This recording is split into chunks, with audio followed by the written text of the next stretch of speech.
Okay, it's been a minute. This is for you. An offering. So,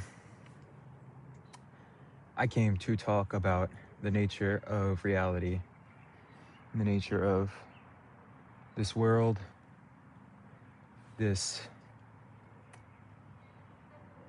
thing that we call Earth and the universe and ourselves, our body, our mind. Who are we? What are we? These are really the most interesting questions. The question really stems from the wondering in the way of, first of all, when you were born, do you remember being born into this world? No? Me neither. We just kind of appeared here and we were given a story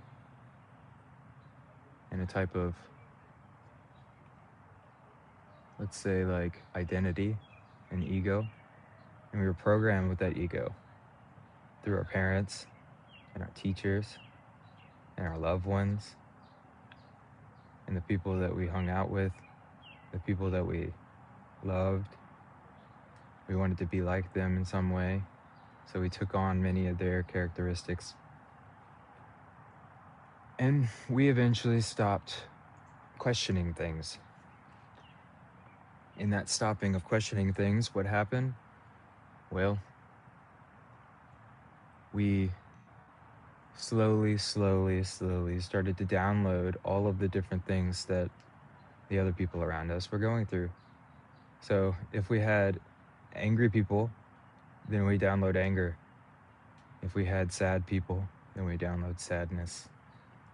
If we had happy people, we download happiness. And there's certain like actions that people do which tend to create different states of consciousness. So each one of those states of consciousness is like a mood, and if you want to put it like that, you have a mood, you have the mind thoughts that come through with the mood, you have the ways of seeing things, right? So it's like the difference between, like seeing the worst in things and seeing the best in things, to make it really obvious. But we stopped questioning who we are, what we are, where we come from, how did we get here, what's coming after this, what is death, what is life, what is reality, what is the soul, is there a soul, what is God, is there a God? All these different questions, they kind of fall by the wayside, and we get caught up in this ups and downs of life, the grind, as they call it, all these different things. So getting into the actual teaching, if you want it. So what is the nature of reality? Who are we? What is this whole earth thing for? What's the purpose of our life? Those kinds of things. So firstly, try to express the nature of reality, right? So reality is not as it seems. It is more like a dream than it is like a reality. The nature of who you are, the real nature of who you are, is reality. Reality is beyond illusion, beyond change, beyond ups and downs, beyond any emotion, any ego, any mind, any body, because all those things fall away. When you die, your mind goes with it, your body goes with it, your ego goes with it, What's left? Who you really are. What are you? Now, there are many different ways of dying, if you want to put it like that. I mean, there's like people, when they attach to things in the world, bring themselves into a situation where they continuously want to re-experience those things. And in that attachment, whatever you're attached to, God is infinitely loving. So he will infinitely give you many, many chances to experience those things as many times as you like. Many people are attached to anger, sadness, depression, anxiety, all these different things. He will give you so many chances to be able to experience those things if you're attached to them. So when you die, you don't necessarily just get to express it straight back into the soul. Some people get a little bit of a glimpse of it because they have tendencies to look for those kinds of things. But if you're purely caught up in the world, then most likely you're going to create something worldly when you die, if that makes any sense. Your soul basically, like the same way when you go to sleep at night and you're dreaming, and whatever you think about while you're dreaming just all of a sudden comes about, and it's kind of like choppy a little bit in that realm because it's just kind of manifesting as you think about it. So when you die, it could be similar to that in the sense that whatever you're thinking about while you're dying, you'll tend to manifest, and then you'll experience. So that's how people get caught up in the wheel of samsara, as they call it.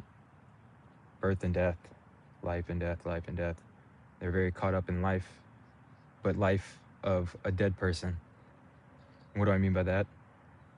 What I mean is that literally anybody who is identified with this world is basically a dead person walking. And what does that mean? It means that this body is temporary. This mind is temporary. This ego will change with the body.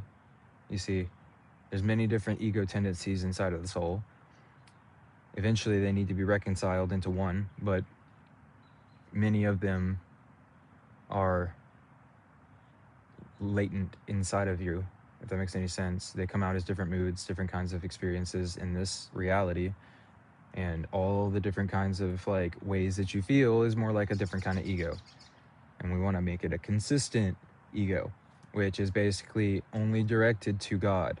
We want to take the lotus of reality and face it upwards. This isn't a lotus, but it pretty much looks like one, right?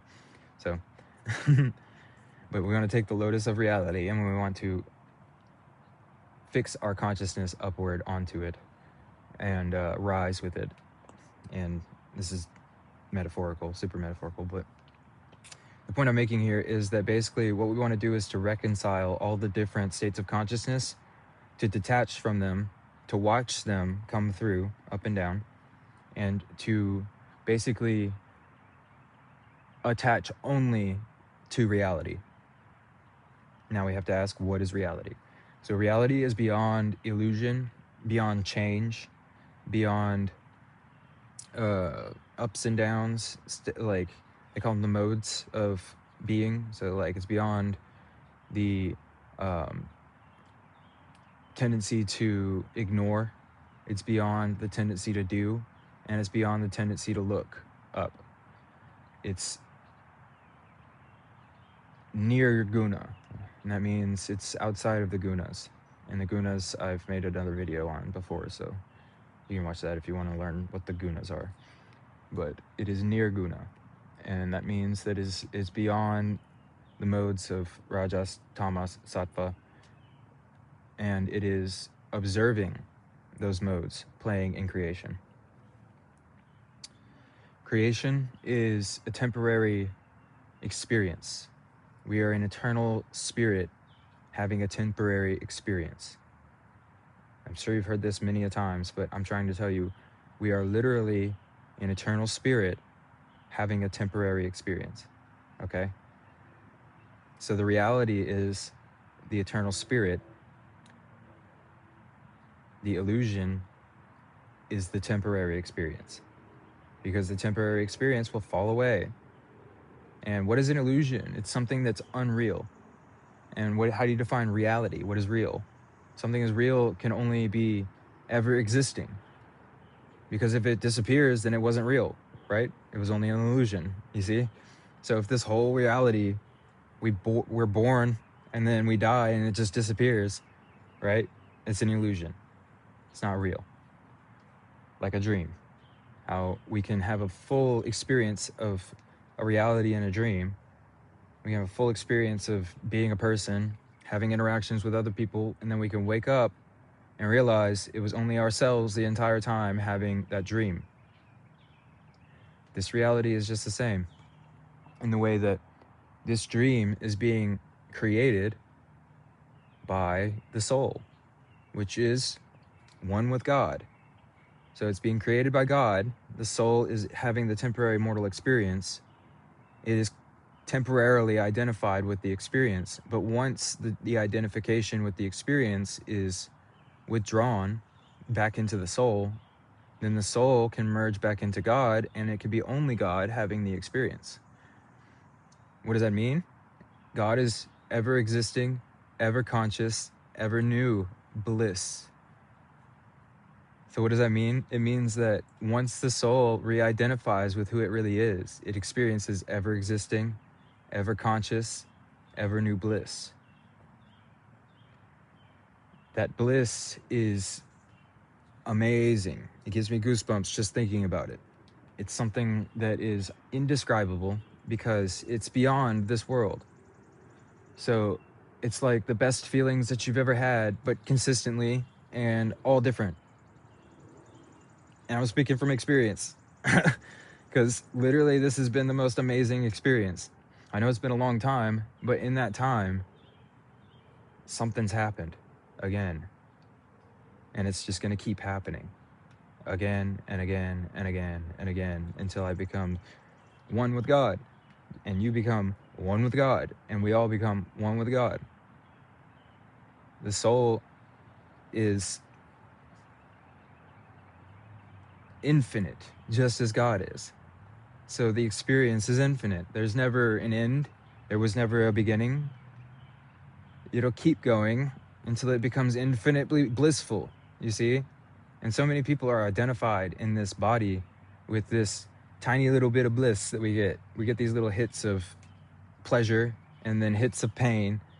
And we call the pleasure happiness, and we call the pain sadness, right? That's because we're identified with those experiences. We say, I want this to happen. I don't want this to happen. You see, those are kind of like identifications, you know? When you want something, you're identified with it because you think that if I get this, then it's going to make me feel better. If you don't want something, you think, oh, if I get this, it's going to cause me pain or suffering. You see, if you can disidentify with pleasure and pain, the only thing left is a steady joy, and it just increases until it becomes infinite. Pleasure and pain, up, down, left, right, you know, all these different dualities or whatever. I mean, up, down, left, right are super simple, but pleasure, pain, you know, like love and fear and envy and jealousy and all these different kinds of negative emotions, and then, you know, like ecstatic states and experiences and blissful, like, bodily experiences and things on the other side. You see, we have to detach from all of it and then experience watching all of it happening blissfully aware, blissfully detached from all of those changing circumstances, changing just illusion, changing things, you know what I'm saying? Like something that comes and it goes, right? So you think that happiness is something that you get a little tiny taste of, but happiness is beyond happiness, if you want to put it like that. True happiness is something that is a continuous experience, doesn't go away, and is ever increasing. Until you experience that, then you don't know true happiness. The only thing that you know is pleasure and pain and then identification with whatever you think is going to uplift you or make you feel better in the world. But the problem is that everything in the world has an opposite to it. So everything that you cling on to in the world and you think is going to make you feel better is just going to have an opposite to it eventually, and then you're going to have to feel the opposite of that. And that's why people go all over the place.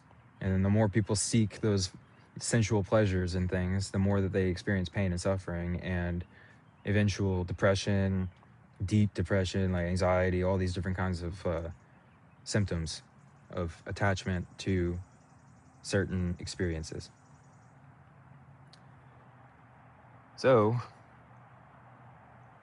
out of love,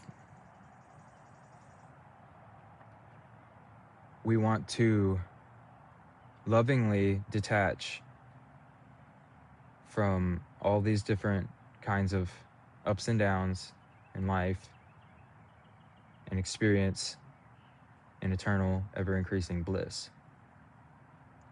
The goal of life is not to have a fancy car or to have a whole bunch of houses or to have a bunch of kids or whatever you think in the world is going to bring you happiness or whatever. None of that is going to bring you actual happiness, because your kids are going to do something that you don't want them to do. You know, the world is going to throw something at you that you're afraid of or you don't want.